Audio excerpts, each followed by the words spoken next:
Hello friends, this is Dr. Anuradha Chauhan. Today we will talk about medication error. This class is for the doctors, JR and SRs. Kindly note this is very important topic because we all work for the benefit of the patient and we should not do these errors and we should take steps to mitigate these errors as much as possible. Okay, so let's start. What is medication error? First I will tell about the definition of this.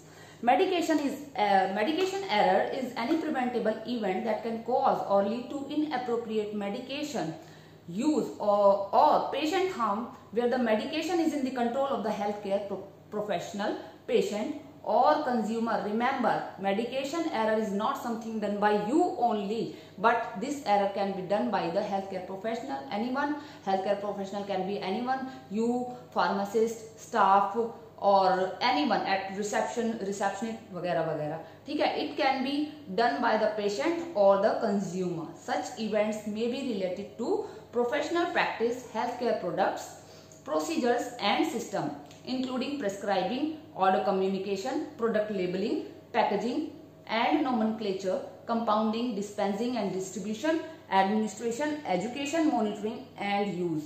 So basically, if the error can happen at any place by anyone involved in the healthcare system or by the patient or by the consumer. So just now focus on the definition. What is medication errors? Definition.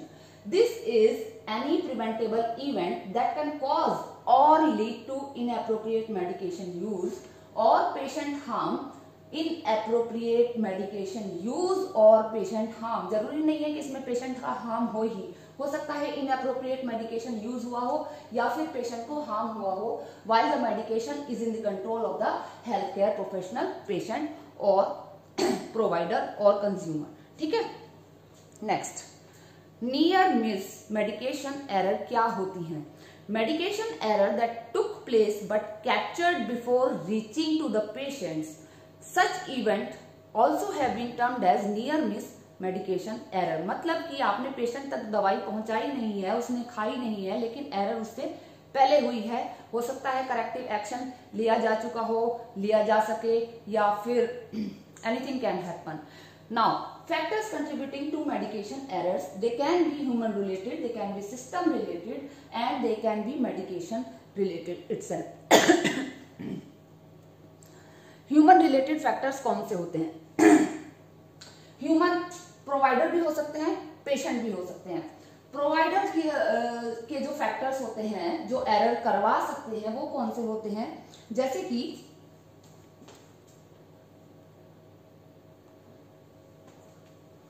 Over workload of the health care staff और the doctor, anyone, they can be under train. There is lack of competence. They can be distracted at their workplace while dispensing the medication or writing or prescribing the medication.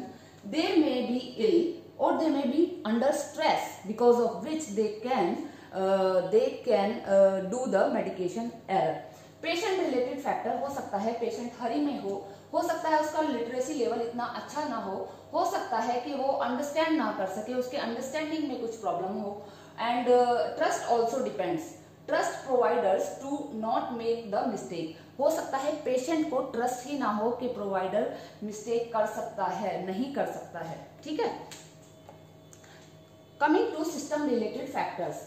System related factor में there is lack of communication may be there.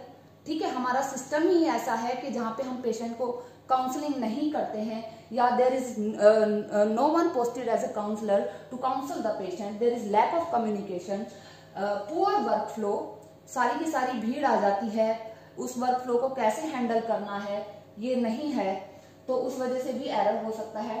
Disorganised workplace, inadequate tool to complete the work and lack of supervision. आपने दवाई दे दी, उसके बाद आपने जो है supervise नहीं किया कि कब उसको बंद करनी है, कितने दिनों तक चलानी है, पेशेंट का कंप्लायंस पुअर है या नहीं है, वगैरह वगैरह. ये सब है system related factors. Coming next to the medication related error. इसमें आता है look alike, sound alike medication और इसमें multiple dosage form and strengths can be there. Which can lead to medication related error. Look alike sound alike medication के बारे में हम आज की इस वीडियो में फोकस करेंगे, या मैं बताऊंगी आज आपको। इसमें मैं आपको कुछ ड्रग्स के नाम बताऊंगी जिनके नाम एक दूसरे से मिलते जुलते हैं, तो उसमें भी एरर्स होने के चांसेस ज्यादा रहते हैं। कई बार उनका रैपर ऐसा होता है कि एक ड्रग और दूसरी ड्रग दोनों के रैपर और गोली का जो कलर होता है वो सब भी सेम सेम होते हैं, तो उसकी वजह से भी एरर्स होने के चांस ज्यादा रहते हैं। इनको हम बोलते हैं LASA drug, look alike sound alike. The 6 R's to prevent the error we should focus on 6 R, that is right drug, right route, right time, right dose, right patient, right dosage form. The right drug should be given to right patient through the right route at right time in the right dose in the right dosage form. Okay. Next, the type of medication errors. Medication error include the prescribing error, dispensing error, documentation error, administration error, transcription error and indent error. इन सारी errors के बारे में हम थोड़ा detail में बात करेंगे कि ये होती क्या है। पहले हम बात करते हैं प्रिस्क्राइबिंग एरर के बारे में। ये तो नाम से ही पता चल रहा है कि प्रिस्क्राइबिंग एरर क्या होगी, इसलिए कि प्रिस्क्राइब करने में कोई ना कोई एरर हुई है। It include the incorrect prescription, illegible hand writing, drug allergy which is not identified, irrational combination, out of list abbreviation. जब हम कॉम्बिनेशन ऑफ मेडिसिन यूज करते हैं अपनी ओपीडी प्रैक्टिस में, ज्यादातर जो लोग हैं या डॉक्टर्स हैं वो नहीं देखते हैं कि कॉम्बिनेशन में किसमें जो है गड़बड़ी हो सकती है कॉम्बिनेशन ड्रग यूज करने पे। ड्रग एलर्जी की हिस्ट्री नहीं ली जाती कि पेशेंट को किस ड्रग से एलर्जी है। इलेजिबल हैंड राइटिंग, जिसकी वजह से फार्मासिस्ट को पढ़ने में दिक्कत आती है और जो उसको समझ में आता है वो ड्रग प्रेस्क्राइब कर देता है। लैक ऑफ नॉलेज की वजह से incorrect prescription can also be there. ठीक है, coming next, this is the illegible handwriting. I think no one can understand it. It is not good to write in this manner. Always use leading zeros for decimal point. The order should have read digoxin 0.5. अगर आप point नहीं लिखोगे तो इसको 5 mg पढ़ा जाएगा। ठीक है, आपने ये नहीं लगाया, सिर्फ 5 mg लिख दिया। या हो सकता है कि ये जैसे ये लाइन के ऊपर में आपने पॉइंट लगाया, 0 नहीं लगाया, 0.5 नहीं लिखा, तो इसका पूरा मतलब ही बदल जाएगा। ठीक है, ये 0.5 से 5 mg बदल जाएगा, तो which is very dangerous for the patient and it's a type of medication error.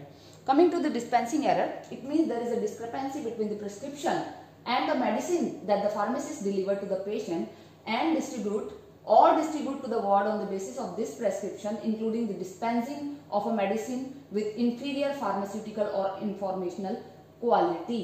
ठीक है, समझ में आया ना कि ये एरर क्या होता है, क्योंकि इसमें डिस्क्रिपेंसी आ रही है बिटवीन द प्रेस्क्रिप्शन और वो मेडिसिन जो कि फार्मासिस्ट दे रहा है पेशेंट को। यानी कि आपने लिखा कुछ है और जो है फार्मासिस्ट ने उसको कुछ और ही दे दिया है, तो that is called as dispensing error. Dispensing error, the numbers 98.3% accuracy in dispensing medication has been found, and therefore 1.7% inaccuracy is there as per the data available. Coming to most prevalent dispensing error, कौन से होते हैं? Dispensing incorrect medication, dosage strength or dosage form, dosage miscalculation can be there, failure to identify drug interaction or contraindication. Coming to look alike sound alike medication, like generic name and trade name, they are both similar. Clonidine, catapresan, clomipramine, anafranil, codeine, codeinol, etodolac, lodin, cotrimazole, bactrim, cotrim, nopil, और ये है हमारी lookalike medication जो कि देखने में similar लगी है, बट वो है नहीं सिमिलर। ठीक है, ये मैं आपको अभी दिखाऊंगी। Coming to errors of omission, that means failure to counsel the patient, failure to screen for interaction and contraindications. This is called as error of omission, जिसमें कि आपने पेशेंट को काउंसल नहीं किया। Errors of commission, miscalculation of the dose, dispensing the incorrect medication, dosage strength or dosage form, that is called as error of commission. Commission मतलब आपने किया, omission मतलब आप उस चीज को नहीं ओमिट नहीं कर पाए। ओमिट का जो मतलब है वही ओमिशन का मतलब है यहाँ पे। ठीक है, failure to counsel the patient, failure to screen for interaction and contraindication. Dispensing error common cause क्या हो सकते हैं? कॉमन कॉज हो सकते हैं कि वर्कलोड हो सकता है, डिस्ट्रैक्शन हो सकता है वर्क एरिया पे, और इस वजह से हो सकता है वो डिस्पेंस करते टाइम जो है उसकी डोज कैलकुलेशन करते टाइम, लिखते टाइम, समझते टाइम जो है डिस्पेंस करने में गलती कर जाए फार्मासिस्ट। यूज ऑफ आउटडेटेड और incorrect reference and LASA drug that is look alike sound alike drug can also lead to dispensing error. ये एक एग्जाम्पल है, इसमें हम नहीं जाएंगे डिटेल में। Coming to administration error. The drug administration error may be identified as a discrepancy. The drug administration error may be identified as a discrepancy between the drug therapy received by the patient and the drug therapy intended by the prescriber. That is called as administration error. ठीक है, पहला था आपका medication error कि आपने प्रेस्क्राइबिंग error जिसमें आपने की प्रेस्क्राइब ही करने में गलती की, डिस्पेंस करने में क्या हुआ, उसके बाद फार्मासिस्ट के पास गया, फार्मासिस्ट को कुछ और समझ में आया बिकॉज ऑफ मैनी फैक्टर्स और उसने उसको गलत दवाई दे दी। Now coming to the administration error, आपने एक ड्रग लिखी है, प्रेस्क्राइब करी है, आपने सिस्टर को ऑर्डर दे दिया कि अब आप उसको चढ़ा दो ड्रग किसी भी पर्टिकुलर रूट के थ्रू, ठीक है, बट उसका एडमिनिस्ट्रेशन गलत हो गया। ठीक है, administration error account for 26 to 32% of the total medication error. It involved wrong patient, wrong route of administration, wrong drug, wrong dose, wrong method and wrong time. यानी कि this administration which is defined as discrepancy between the drug therapy received by the patient and the drug therapy intended by the patient, यानी कि आपको दिया कुछ और गया है लेकिन उसको मिला कुछ और है, और इसमें रॉन्ग पेशेंट हो सकता है, रॉन्ग रूट ऑफ एडमिनिस्ट्रेशन, गलत ड्रग हो सकती है, गलत डोज, गलत मेथड से दी गई हो, गलत टाइम पे दी गई हो। ठीक है, इसके कॉज क्या होते हैं? इसके कॉज होते हैं लैक ऑफ परसीव्ड रिस्क। उनको नहीं पता कि अगर हम ये सब गलतियां कर देंगे, गलत रूट से दे देंगे, गलत टाइम पे दे देंगे, गलत पेशेंट को दे देंगे, तो वो इस परसीव्ड रिस्क के लैक होने की वजह से ये एरर्स होने के चांस बढ़ जाते हैं। Lack of available technology, lack of knowledge of the preparation और administration procedure, complex design of equipment. ठीक है, lack of knowledge of the preparation और administration procedure, complex design of equipment. Contributing factors leads to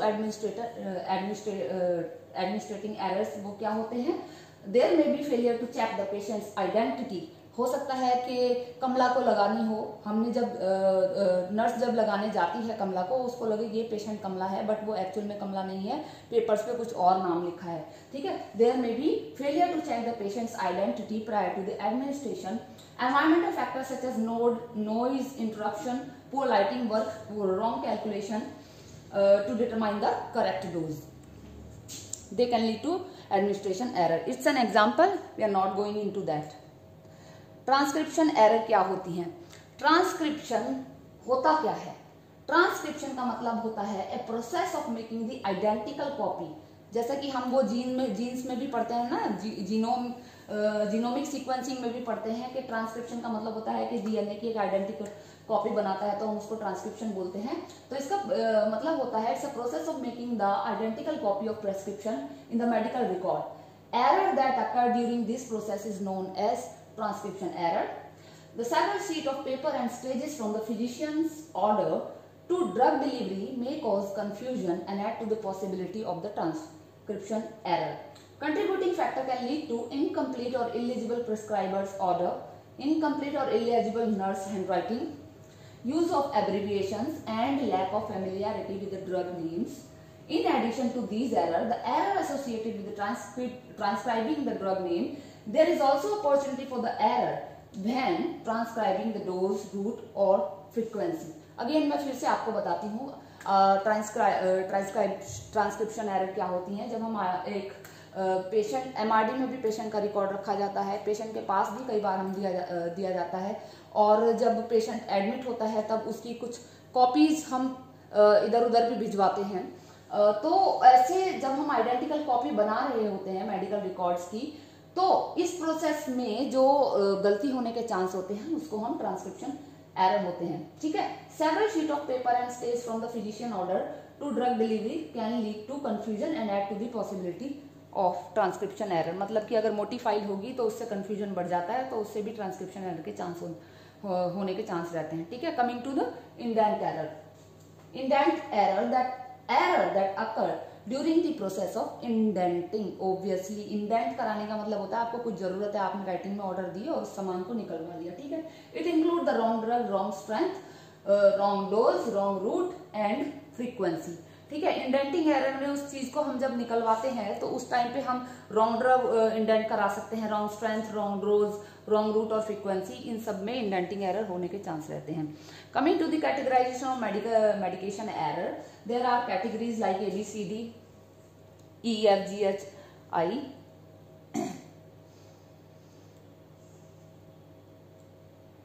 ठीक है। A category में कौन सी events involve होती हैं? ए कैटेगरी में होता है circumstance of the event that has the capacity to cause the error.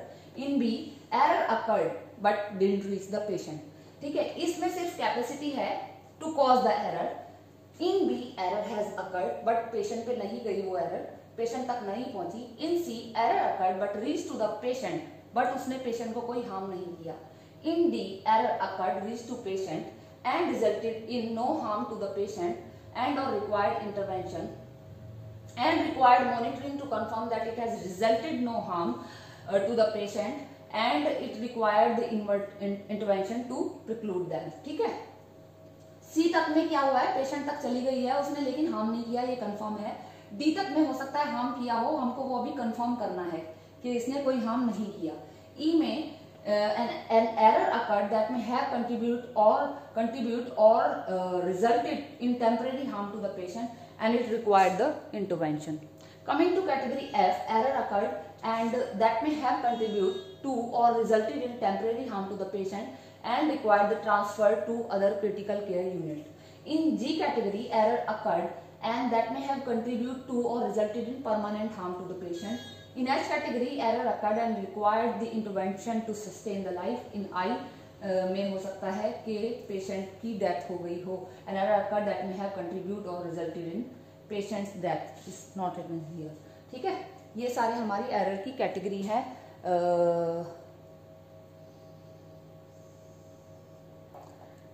ठीक है, हो सकती आशा आई होप कि आपको ये जो वीडियो है कि समझ आई होगी मेडिकेशन एरर के बारे में और आपको पता चला होगा कि मेडिकेशन एरर होती क्या है, किन किन कारणों की वजह से हो सकती है और इसको कैसे प्रिवेंट करते हैं। कोई अगर डाउट रहा होगा अगर आपके मन में मेडिकेशन एरर के बारे में regarding administration error, prescribing error, dispensing error like so on, तो आप जो है मुझसे पूछ सकते हैं। Thank you so much.